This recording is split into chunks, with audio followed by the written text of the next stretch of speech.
Hey loves, it's LaDawn Black, and I want to kick off a new series. It's called Getting Social with LaDawn Black. It's where I'm going to sit down with people doing innovative things who have innovative thoughts and maybe even introduce you to some topics that you really need to know a little bit more about. Today I have Tasha J. Fierce. They're going to share with you their views on sex work. I'm most excited about talking about the social campaign that they're running right now. It focuses on some of your favorite Black celebrities and the sex work that they've done to get them where they are. You may be surprised at some of the names that they're going to drop during this interview. So as always, I encourage you to open up your mind, open up your heart, be willing to see a different side of a topic that you already believe you have an opinion on. You may be surprised that sometimes when you get social with folks, your views on topics may indeed change. I discovered Tasha J. Fierce on Instagram. Their social campaign that focuses on Black celebrity sex workers was particularly of interest to me because I think a lot of times people don't realize that some of their favorites actually got their start, paid their bills through sex work. So in the push to decriminalize sex work, I think it's important to hear from diverse voices on their perceptions of the industry. So Tasha, tell me, what was your motivation for actually putting this social campaign together? Somebody had commented on the Los Angeles Spoonie Collective page, face-to-face, shout out to them because I'm in the Los Angeles Spoonie Collective. It's a disability justice collective. Because that's where I posted, I reposted on there. And they had said, oh, I feel bad because like people don't include Black sex workers. Like when they say all Black people matter and then they try to like spell out, they don't include sex workers. And I'm like, you know what? Like that's for real. Like they don't, and being somebody who's engaged in sex work myself, I'm just like, why not just do a whole little thing, graphic just for them. So I did that. And then Giselle Marie saw that and reposted it because she's doing this Black sex worker fund, which is trying to buy this apartment complex in New York City that will be like a safe haven for Black sex workers. So she approached me and was like, I want to do this campaign, that's basically just educating people on all the people that was in that picture basically, and about them and like, and then we were also going to do another like thing that was like current sex workers, but that kind of fell apart because like everybody's like super overwhelmed. This is the series that's like trying to educate people on here's all these, Black historical figures of Black history that were sex workers also, and like you didn't know that about them, but that's like a part of their lives. So yeah, that's how it started. Well, I love the campaign because the thing, when I repost your post, people go, wait a minute, I didn't know about Maya Angelou. I had no idea that this woman who went on to be this literary star had this background. I'm like, you never read any of her books, clearly. Like, you can't say that to right, people. right. But I wanted to know from you, what has been the response? Has it been overwhelmingly positive? Have you gotten any negative comments? Talk to me a little bit about that. Yeah, so this time around, so far, like I haven't really seen anything. I saw something when I reposted on the Spoonie page, like the Spoonie Instagram, that somebody like commented like, bro, what the fuck? I'm sorry, excuse me. I'm sorry, like I just but no problem. okay, but WTF actually, and I don't know, I don't, that could be anything. They were like a white person, so I'm like, sure, it's some nonsense, you know what I mean? But like yeah, that's basically it. Let me take a drink before, because there was some pushback that I got last time around that I've like incorporated that I do need to You need a drink before you tell I this need a story, drink right? because like it was wild, like yeah, definitely the Malcolm X thing, but that was like, yeah, I get it, like there's some like historical disputes, you know what I mean, like in the academia or whatever, right? Like if that is actually true. So but other stuff was just like, I can't believe that some people were just like, I can't believe you would even say these things, you know what I mean, as if I was like disrespecting like the race. Like I actually like pre-posted some of the things that that I haven't actually yet posted to Instagram in this like private group on Facebook last year. Just, you know, I don't know, just to, you know, I guess raise awareness about the campaign. That's why I did it. I asked myself like, why did I do it? Because I got this like horrible this like, so it's like, but yeah, so this like a Black woman like actually was like, what are you talking about? Because one of the people that I'm gonna post about later is Josephine Baker, and she was like, why would you say this about her? And I'm just like, what? I'm just like, it's not like I'm denigrating her, you know what I mean? Like, it's just like, and then like she tried to walk it back, after I was like, and like, like, what are you doing? Like, what are you talking about? Like, this respectability nonsense, like, here, really, to me? And then she was like acting like I'm not a Black person, I'm not, affected by this, like, you know what I mean? And I'm just like, excuse me. And also like this is historically like accurate as like what was going on, whether or not like she wanted to, like she called it that or whatever, you know what I mean? Like that's another thing. And it's not like we're saying she's a horrible person. Like that's a fault, that's you making that equivalency, and that's like a cultural, indoctrination type thing, it's that respectability. So one of the things that made me think about maybe that people would react negatively is because in the Maya Angelou post, you kind of explained that, some people, are uncomfortable with the fact that this is part of her history. What is it when it comes to Black people and seeing sex work as work? What is our issue? What do you think? I mean, of course, that it's like white supremacy, you know what I mean? As always, is what is our issue, Mm-hmm. But of course, there's like so many historical associations for Black women around their sexuality, around work, around not being able to control either, yeah, and then like I say, like just there's the respectability issue, like we always have to be better than everybody else, like, right, to get not even have as much, or at least and then a lot of people like, and that's a fact, that's a fact, but it's not that we have to be better, we're always going to not get that much, you know what I mean? But we've internalized that we need to be just to even keep getting what we're getting, I guess.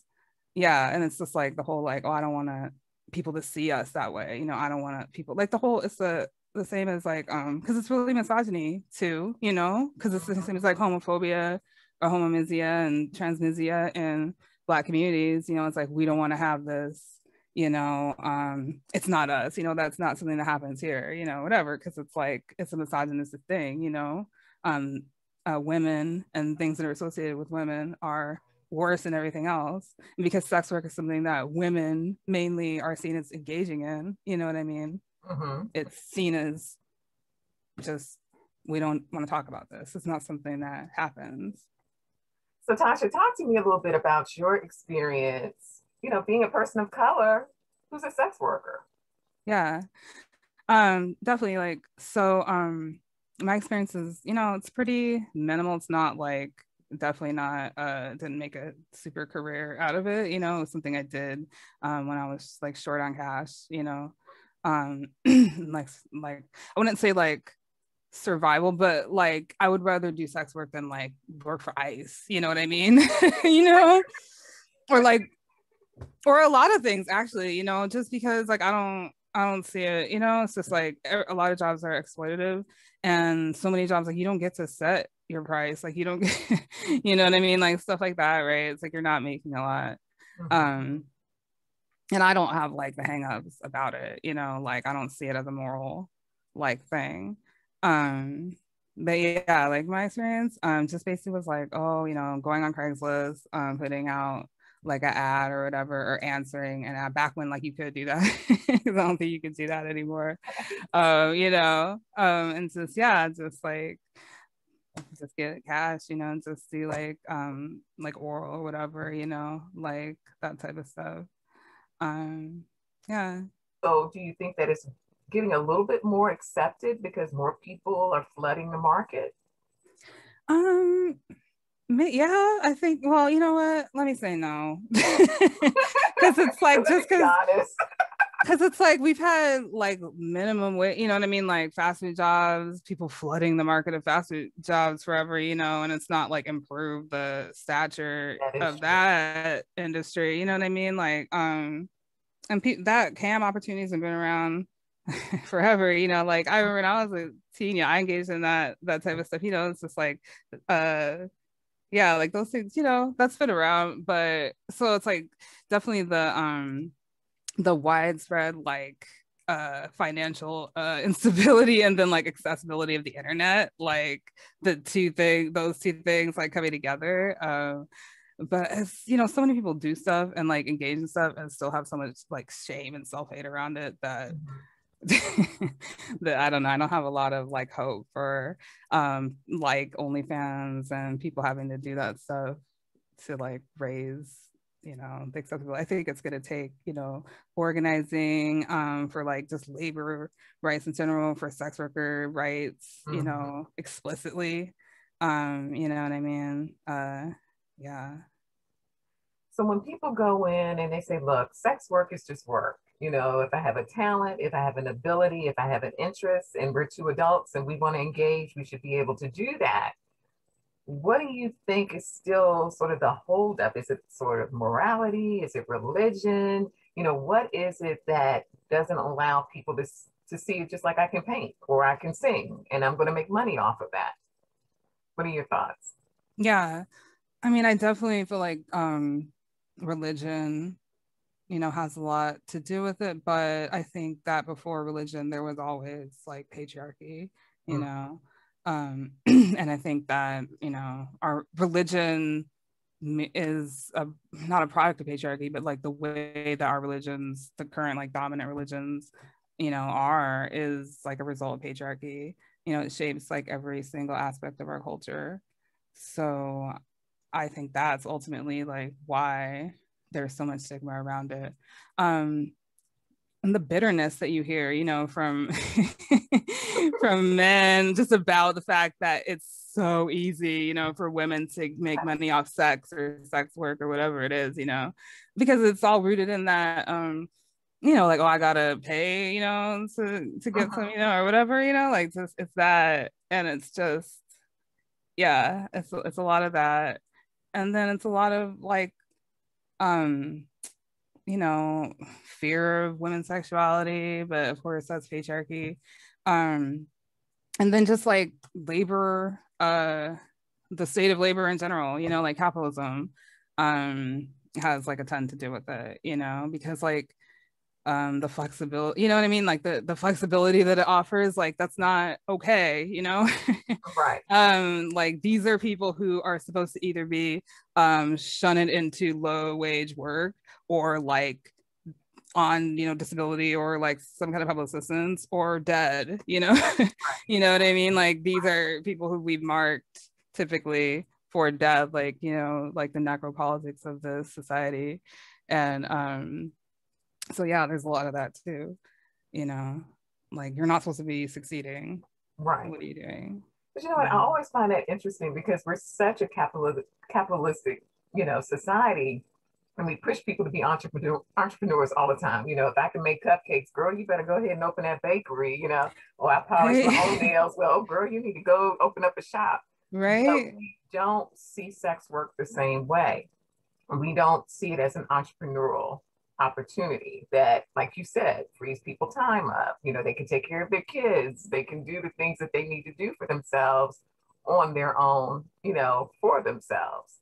Just in general, I mean, it's that's just that type of work is just in a whole different like segment. It's like drug dealing, I want to say almost to people. You know what I Mm-hmm. mean? Which like for me, like if I feel like drug dealing is more dangerous, like for me, like so that's why that's not something I would do. But it's Mm-hmm. that's not like a moral, again, it's not a moral issue because you know, I just see it as like these are the kinds of work that are privileged in our society, you know, like, and these are the types of things we reward, and we don't, you know, reward these kinds of work. And like, why then the people who aren't able to access other avenues of advancement, you know, typically in society, or who see an advantage to, you know, see through the, you know, morality of society, um, take, you know, because they're lucrative opportunities, in these Right. industries, right? Right.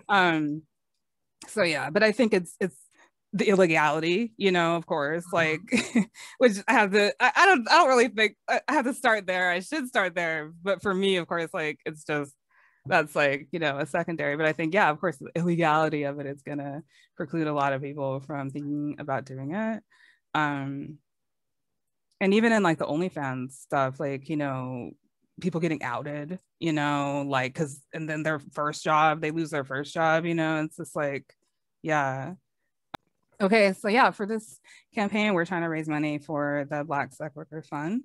And you can go to tinyurl.com/Black Sex Worker Fund, and that'll take you to the GoFundMe. And it's for the Giselle Marie. She's trying to raise money for this apartment complex in New York City.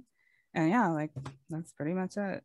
I want to thank Tasha J. Fierce for hanging out with me for a few minutes to talk about famous Black celebrity sex workers and the specific concerns in the sex work industry when it comes to decriminalization and Black sex workers. Hopefully you learned a little bit. If you want to learn more, at Tasha J. Fierce on Instagram. You can also find out more about the Black Sex Workers Fund by following the Giselle Marie on Instagram. And as I always like to remind people, sex work is indeed work. And if you want to know more about the issue and the push to decriminalize sex work, make sure you're following Decriminalize Sex Work at decriminalizesex.work on Instagram. Much love, guys. Make sure you're subscribing to the channel. Like, comment, share this video, and I'll be back soon to get more social with you.